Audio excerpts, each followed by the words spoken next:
اقدام شایسته از مغازه مال‌های تکنیکی بهترین.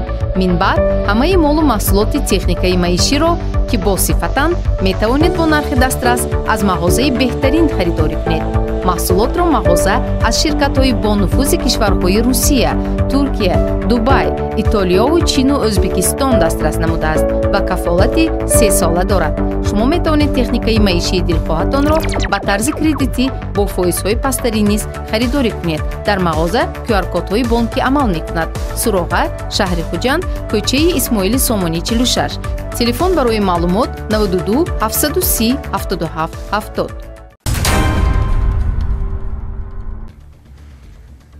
ҳамдиёрони арҷманд салом. нашри навбатии барномаи милитсия ҳомии ҷомеа дар самти пешгирӣ ва ошкор намудани ҷинояткорӣ ва ба ҷавобгарӣ кашидани афроди ҷинояткору оқовайронкунанда маълумот медиҳад.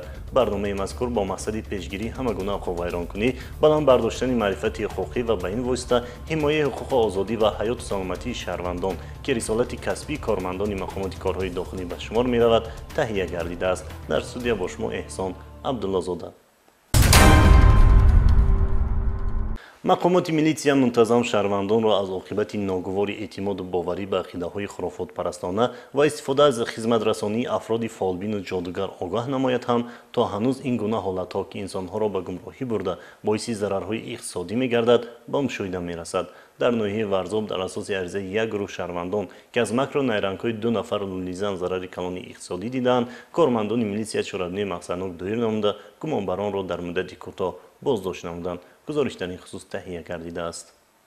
яке аз воситаҳое ки мардумфиребон аз он ба манфиати худ истифода мебаранд, ин хурофотпарастии бархи шаҳрвандон ва боварию эътиқод ба сеҳргарону ҷодугарон аст.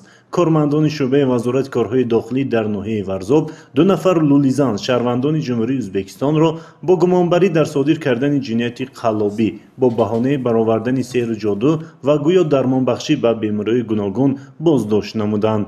ба шӯъбаи вазорати корҳои дохилӣ дар ноҳияи варзоб аризаи шикоятии 3 нафар сокинони ноҳияи варзоб дар он хусус ворид гардид ки 2 нафар зан шахсияташон номаълум бо роҳи фиреб, сеҳру ҷоду ба боварии онҳо даромада маблағҳои пулӣ ва дигар ашёҳои арзишманди онҳоро аз они худ намуданд. ҳангоми бурдани чорабиниҳои мақсаднок маълум карда шуд ки ин 2 зан шаҳрвандони ҷумҳурии ӯзбекистон буда дар ҳудуди ноҳияи варзоб ба ҷиноятҳои қаллобӣ даст заданд. гумонбарон сайфулло ва зулула соли таваллудаш 1994 ва бердиева юлдуз соли таваллудаш 1992 сокинони вилояти қашқадарёи ҷумҳурии ӯзбекистон дар содир намудани 3 лаҳзаи ҷинояти қаллобӣ гумонбар мебошанд. аз ҷумла номбурдагон соли 2023 ба деҳаи ҳушёрии ноҳияи варзоб барои талбандагӣ рафта аз соддагии зани 57сола истифода карда бо истифода аз ҳилаҳои хос ҷодуи қаблан тайёр кардаашонро дар ҳавлии ҷавлида пинҳон намуда барои дарёфт ва кушодани он аз соҳибхона бо роҳи тарс доданд ки гӯё агар ҷоду кушода нагардад фарзандаш худкушӣ мекунад, аз ӯ 23000 сомонӣ, 2 адад телефон ва ҷавоҳироти тиллоӣ тасарруф намудаанд. با همین طرف ورزاب دا آمدیم، یک زنه که در خانه‌اش در آمدیم، ما دا چای داد، سانه ده همون گفتیم که خانت به بوی خون هستی، جادو هستی گفتیم، سانه و گفت که گودکم میمرن، گفتیم ما گودکم نمره همین چیزا یافته به تی گفته ماده. سانه رفتیم زمینه کاواندیم، آب چاش دادیم، دست ما پرتفتیم همون جادو ما. سانه اگر همینه هوی نکنانه گودکم میمرن، یک هفته وقت داره گفتیم. سانه و گفت که حاضر هوی کم ایل گودکم نمره گفت، سانه 23000 سامان داد، ما گرفتیم آمدیم.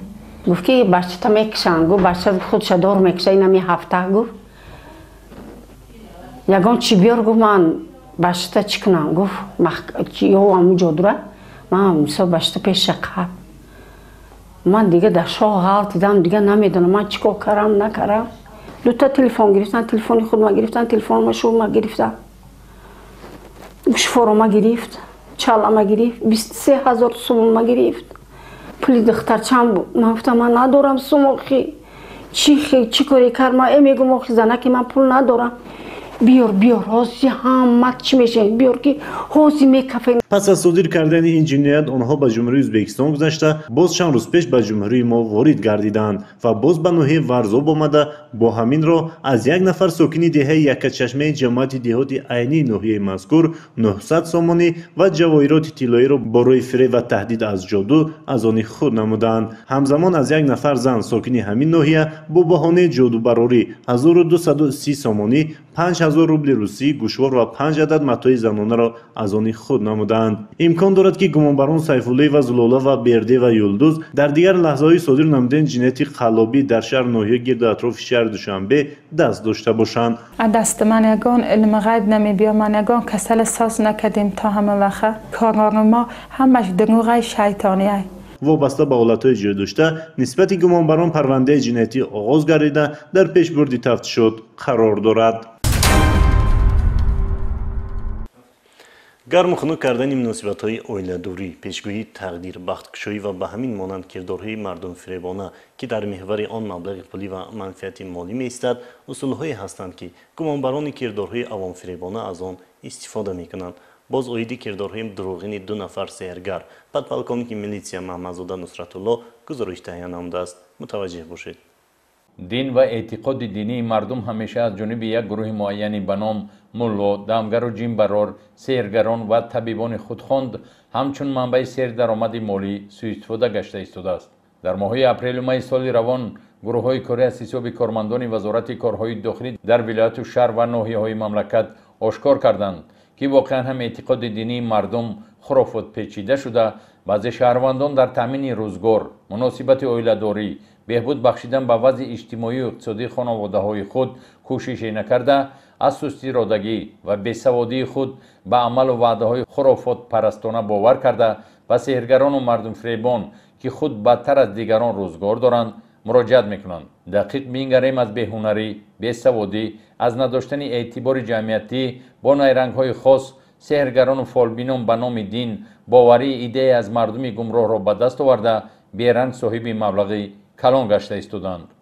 وابسته به چنین حالتها پی در هم در برنامه‌های تلویزیونی گزارش‌ها تهیه گشته مقصد از پیشنهاد آشکارسازی فعالیت مردم فریبانه سحرگران و به نام طبیبان مکار جامعه را از اصل دین و عاقبت خطر خرافات آگاه کردن است. اما چنان به مشاهده می‌رسد تا کارمندان مقامات چون این دلیل‌ها را آشکار نسازند، نفری از ساکنان برای آشکار معین کردن فعالیت فالبینان و به نام دمگران یا خود مشکل کشایان فریبگر مساعدت نمی‌کنند. حالان که در اکثر محل و دهات، ناحیه و شهرها چنین نفران مردم فریب فعالیت دارند. مزاجان اساسی سحرگران به واسطه مردم اطراف آنها بوده جای باوری به علم و خیرات به طبیبان کسبی برعکس سحرگران را باور کرده به قول بازار قلابان دین و طب را گرم کرده ایستادند.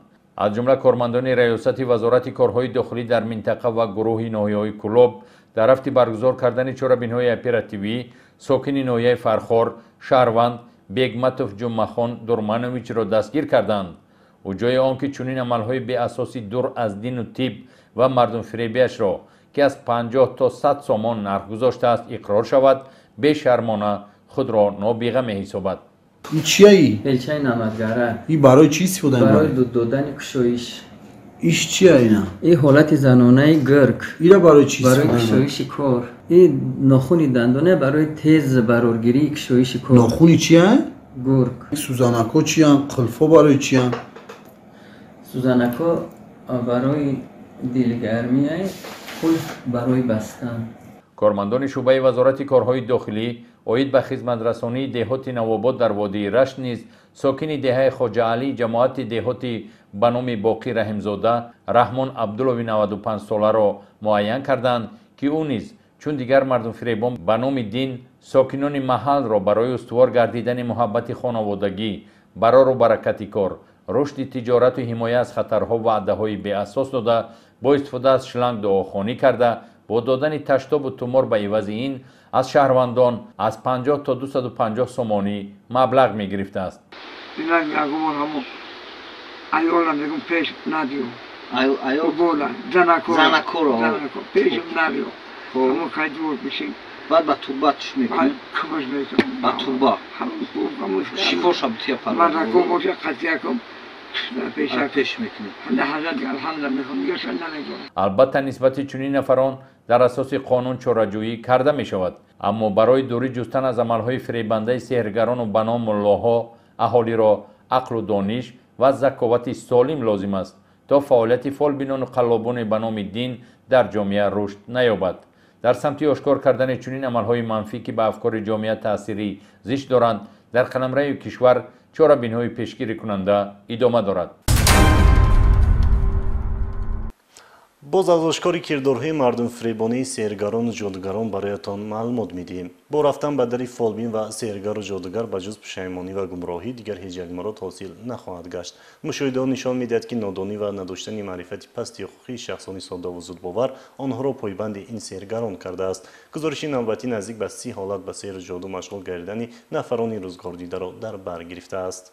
با نظر داشت همه گونه تاکیدها بعضا پیدا می شوند نفرانی که به حرف و عملهای بی اساس و بی دلیل سحرگران و جادوگران تکیه کرده آن را مورد باوری و اعتماد قرار می دهند که با این رفتارشان به فعالیت دوچند این مردم فریبان منشأ می بخشند. در اصل اگر بگیریم این طایفه به نام ملا و فالبین خود نه عائله های استوار، نه سلامتی درست و نه گذشته نیکی دارند که باعث جلب گشتن مردم به عملهای غیر انسانی آنها گردد. تنها یک توده قلاب با حس و درک مردم بازیگری بیش نیستند. کارمندان مقامات کارهای داخلی نیز ضمن گزاردن سنجش‌ها شماره زیادی نفران مردم فریبی به نام ملا و سحرگر، فالبین و جادوگران را معین کرده در دایره طلبات قانون نسبتشان چاره‌های دخلدار راه اندازی نمایند. هم از ورطه خرافات پرستی بیرون کشیدن جامعه ضرورت هرچی بیشتری تبلیغ همه ساحه ها را پیش می آید. 20 حالتی به سحرگری و مردم فریبی دست داشتن ساکنان شهر و ناحیه های ولایت ختلان را کارمندان میلیسیا آشکار و معین نموده و وابسته به هر یک دلیل آشکار شده نسبت دستگیر شدگان طبق طلبات ماده 482 کودکس حقوق ویرانکنی مأموری جمهوری تاجیکستان پروتکل های مأموری ترتیب دادند. کارمندان شعبه وزارت کارهای داخلی در شهر لیوکن نیز 6 نفر از ساکنان شهر مذکور را که در عملهای فالبینی و سحرگری دست داشتند آشکار و معین نمودند و میان اهل جامعه مرافعه مأموری نسبتشان برگزار گردیده کردارهای مردم فریبانه‌شان میان اشتراکداران مورد محاکمه قرار گرفت. مختار و محیبه، نظام و مرحبا، نظر و ایدما، خوجای و مهر نسا، ایران و ربیخال و غلام افسایی که از عملهای کرده خود اظهار پشیمانی نموده و بعد برای به این عمل مشغول نشدن به طور قطعی آگاهانیده شدند. من غلام افسایی معلومات دینی ندارم. خیلی چند سوره که میشد ما از میدونم همون را کلام میام میکشیدم همون را دوام میخوندم. ندانستن یک سواد ضروری، یک دانشی خوب و یا به هر گونه خرافات و به هر گونه شخصانی که ندارن یکم دانشی وابسته به سلامتی انسان باوری میکنن و میروند و عاقبت کار بینید که در ساحه تنیس بسیار حالت‌های میشه که در حالت وزین شخصان به بیمارخانه میبینن از بس که چندین مراتب پیش اون شخصانی که جادو یک دعا و یک تشتا و تومورهایی که ممکن بای میکنن اساسی واقعی ندارد حتی سلامتی اهالی کاهش دیدن و امروز یگانه چیزی که ما باید از این خرافات و از این سحر و جادویی که مردم به این باور میکرد تنها با واسطه دانش، با واسطه کتاب، با واسطه معلومات، چون که سرچشمه همین معرفت ها این کتاب است. این کارهای من میکنم نامش دروغ افریده شیطانیه برای رئیس سومیوی یکی سومیوی بسیار برای همراه بسیار همراه من میکنم دروغ همه شیطانیه. اگر امروز ما از خرافات پرستی قشری از علم و دانش دینی و دنیوی ناآگاه جامعه پیشگیری نکنیم به حکم عنعنه در آمدن این ظهورات نامطلوب از احتمال دور نیست. با مقصد پیشگیری قوم ویرانکنی در بین نورسان تشکیل و برگزاری زنگ کمالات چند سال اینجانی منع گردیده است. یک گروه ختم کنندگان مؤسسه تحصیلات میانه عمومی رقم 89 ناحیه سینا برخلاف این طلبات در طرفخانه سمندر شهر دوشنبه چاره‌بینی زنگ کمالات را با دبدبه آراستن دسترخوان و سرود موسیقی برگزار نمودند. گزارش در این خصوص در دوره اعلان گردیدن سال معرفت حقوقی با مقصد بلند برداشتن سطح دانش‌های حقوقی و رعایت همه‌جانبه طلبات و معیارهای قانونگذاری، مقامات حفظ حقوق منتظم با شهروندان ملاقات و صحبت‌های آزاد و آشکارا برگزار نموده، مقصد و هدف‌های این اقدام به شهروندان فهمانیده می‌شود. چنان تحلیل‌ها نشان می‌دهند متأسفانه هنوز هم بعضی از طلبات قانونگذاری، مخصوصاً قانون جمهوری تاجیکستان درباره مسئولیت پدر و مادر در تعلیم و تربیت فرزند و درباره تنظیم عنعنه و جشن و مراسم در جمهوری تاجیکستان که تنها با مقصد نیکوحوالی شهروندان قبول گردیدند، متأسفانه از جانب بعضی از شهروندان رعایت کرده نمی‌شوند که این باعث به جوابگری جلب گردیدن آنها می‌گردد. از جمله در نتیجه سنجش از جانب کارمندان میلیسیا در حدود ناحیه سینا یک چند دلیل ویران گردن طلبات قانون‌های مذکور، مخصوصاً تشکیل نمودن حاجی زیارت و در طربخانه برگزار نمودن زنگ کمالات که در دایره طلبات قانون منع کرده شدند، آشکار کرده شدند. شهروند توشیه و شهنازه سال تولدش 1988 ساکن شهر دوشنبه بعد از ادای حج عمره برخلاف قانونگذاری عمل نموده در منزل استقامتی خود با دعوت نمودن شماره زیادی شهروندان به اسرافکاری دست زده حاجی زیارت تشکیل نموده است. وابسته به این نسبت نامبرده طبق طلبات ماده 481 کودکس حقوق ویرانکنی ماموری جمهوری تاجیکستان پروتکل ماموری ترتیب داده شده. کردار ضد حقوقی او در جلسه سود سیار مورد بررسی قرار داده شد. از حج اومدم حاجی طلبات خلاف قانون کار کردم. من از کرده شهرونه من رو جریمه کردم. من به دیگران توصیه میکنم که این کار رو تکرار نکنند.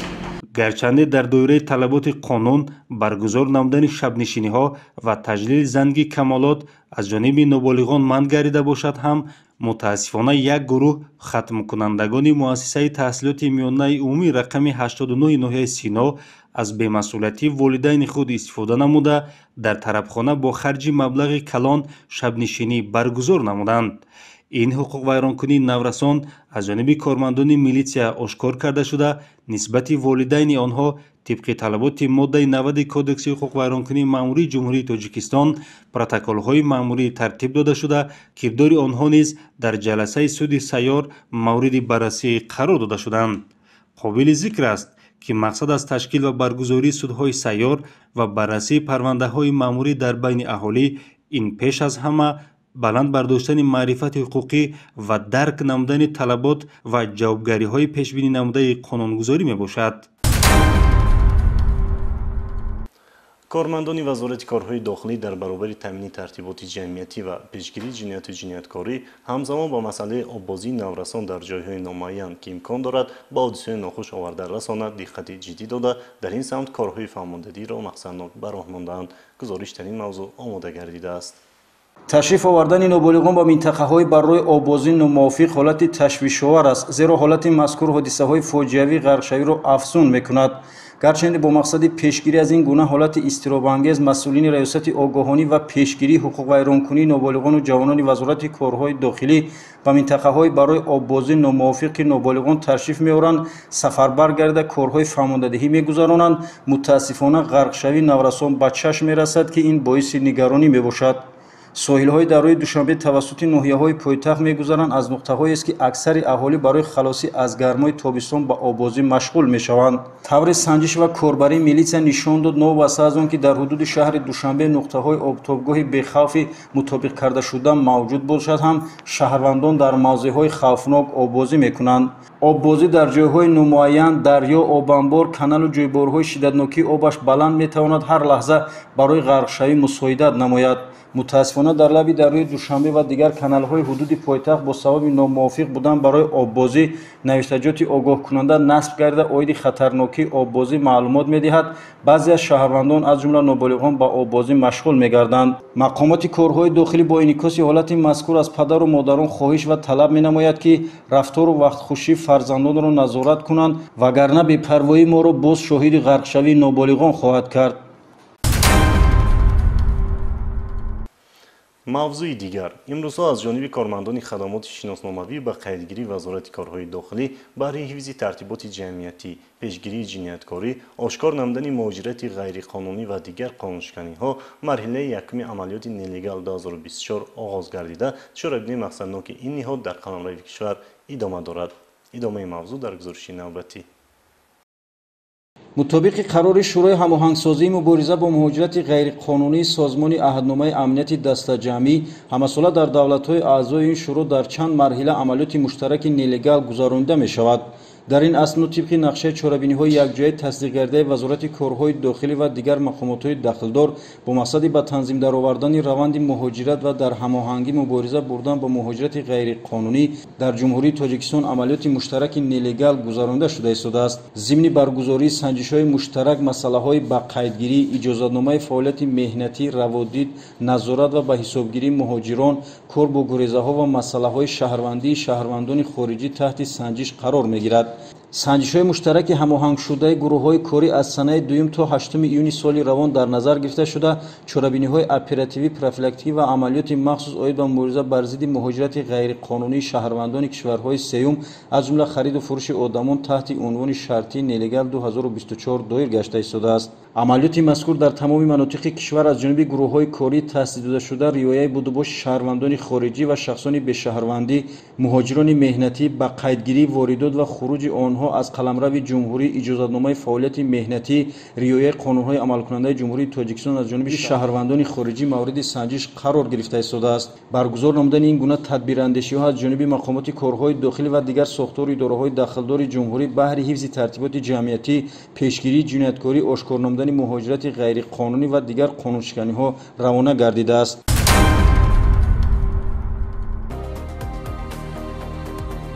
нилуфар ҳусейнова соли таваллудаш 2006 истиқоматкунандаи ноҳияи рӯдакӣ номбурда санаи 2 июни соли равон аз хона баромада то ҳол бедарак аст.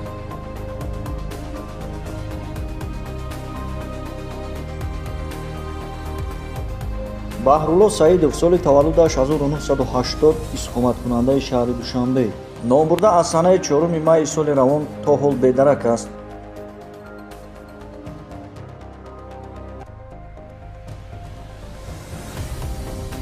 мавҷуда шералиева соли таваллудаш 1981 истиқоматкунандаи ноҳияи темурмалик номбурда аз соли 2001 то ин ҷониб бедарак аст.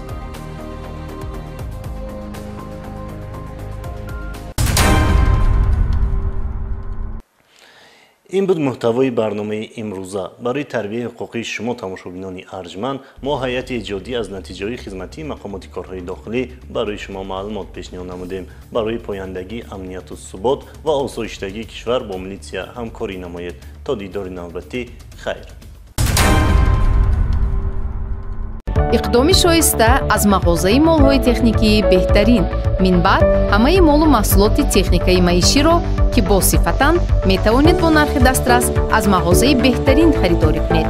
маҳсулотро мағоза аз ширкатҳои бонуфузи кишварҳои Русия, Туркия, Дубай, Итолиёву Чину Ӯзбекистон дастрас намудааст ва кафолати 3 сола дорад. шумо метавонед техникаи маишии дилхоҳатонро ба тарзи кредитӣ бо фоизҳои пастарӣ низ харидорӣ кунед. дар мағоза QR-кодҳои бонкӣ амал мекунад. Суроға, шаҳри Хуҷанд, кӯчаи Исмоили Сомонӣ 46. телефон барои маълумот 92 730 77 70.